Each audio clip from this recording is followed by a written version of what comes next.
Welcome back to Wall Street Confidential. Dismal news from the retail sector, but were you surprised? I mean, come on, at this point, we knew holiday sales sank.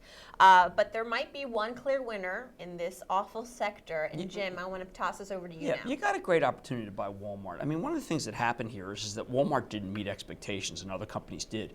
But the expectations were positive.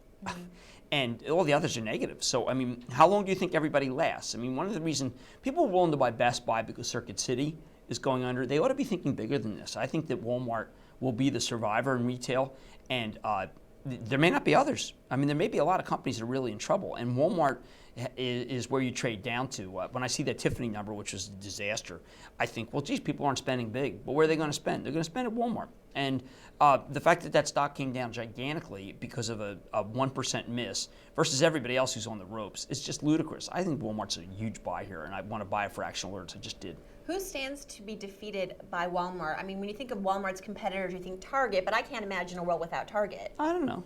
I mean, you know, Target's okay. It's not, you know, I can imagine a world without Target expanding anymore. I can imagine a world with Target retreating.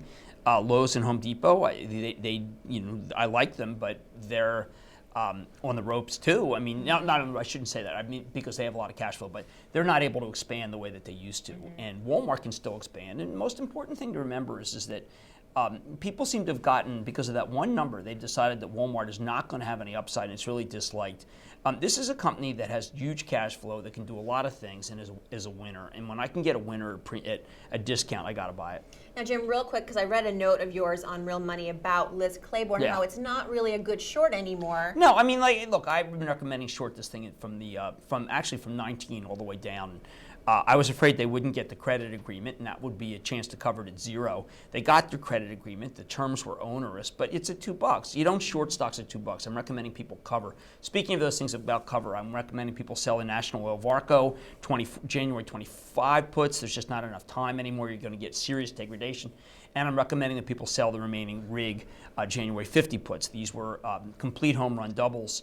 And I would like people to recognize that when I do an option trade, I've only done 3 this year: National Oil and Rig on the put side, and Monsanto on the call side. And they should pay close attention when I do these, because I'm not going to do them unless I really feel like I've got something, meaning there's not going to be many of them.